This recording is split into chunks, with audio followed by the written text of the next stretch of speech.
understand what you're investing in. It's just like any other product. If you're going to buy something, understand what you're buying. And make sure that if you have a question, if you don't understand it, or if there's something that just doesn't seem right, feel free to pick up the phone and call your local regulator and ask them, hey, listen, I have this investment. I've been told about this opportunity. What can you tell me about it? And then also, what can you tell me about this individual who's asking me to invest? Even if that regulator doesn't cover that particular investment, very likely they're going to point you in the right direction so you can find out more information before you invest. Be an informed consumer. That is my message.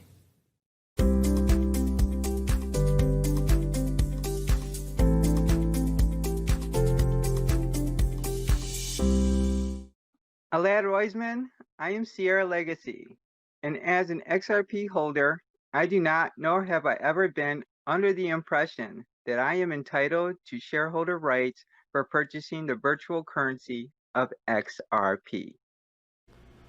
Elad Roisman, as an XRP holder, I do not, nor have I ever been under the impression that I am entitled to shareholder rights for purchasing the virtual currency XRP.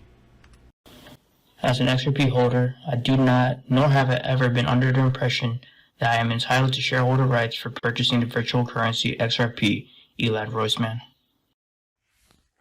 Dear Mr. Elad Roisman, as an XRP holder, I do not, nor have I ever been under the impression that I am entitled to shareholder rights for purchasing the virtual currency XRP.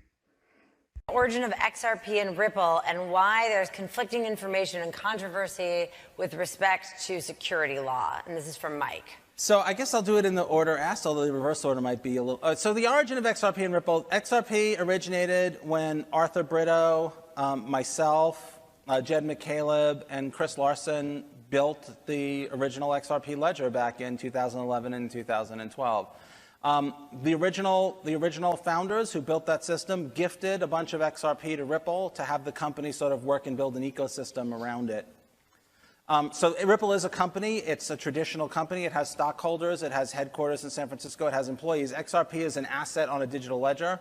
The XRP ledger is not owned or controlled by Ripple. It's its own thing, whose stakeholders are exchanges, Ripple, people who use it, Coil, and it's hard to know. It's just like, who are the stakeholders in Bitcoin, right? Like, are the holders? It's very hard to know who the stakeholders are, who brings value to the system.